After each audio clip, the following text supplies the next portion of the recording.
यह भारत का वो कुंड है जहां भगवान परशुराम ने अपनी मां की हत्या करने के बाद अपने हाथ से चिपकी हुई कुल्हाड़ी से मुक्ति पाई थी।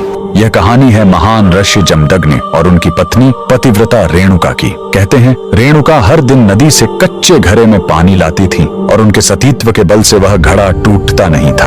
उनके 5 पुत्र थे जिनमें सबसे छोटे थे विष्णु अवतार परशुराम। एक दिन रेणुका ने नदी में कुछ गंधर्वों स्वर्ग के संगीतकार को जल क्रीड़ा करते देखा। उन्हें देखकर एक पल के लिए उनका मन मोह में पड़ गया और उसी क्षण उनके सतीत्व का बल टूटा और कच्चा घड़ा टूट गया। जब वो आश्रम लौटी तो ऋषि जमदग्नि ने अपने योग्य बल से जान लिया कि उनका मन भटक गया था। वो इतने क्रोधित हुए कि उन्होंने अपने पुत्रों को आज्ञा दी, अपनी मां का वध कर दो। जब चारों बड़े भाइयों ने मना कर दिया तो क्रोधित पिता ने उन्हें तुरंत पत्थर बन जाने का श्राप दे दिया। इसके बाद परशुराम ने पिता की आज्ञा को अपना धर्म समझा। उन्होंने भारी मन से अपनी कुल्हाड़ी उठाई और अपनी ही मां का सिर धड़ से अलग कर दिया। उनकी आज्ञाकारिता से प्रसन्न होकर जमदग्नि ने वरदान मांगने को कहा। परशुराम ने तुरंत अपनी मां को फिर से जीवित करने और साथ ही पत्थर बन चुके अपने चारों भाइयों को भी मुक्त करने का वर मांग लिया। सब फिर से जीवित हो गए, मानो कुछ हुआ ही न हो। लेकिन कहानी यहीं खत्म नहीं हुई।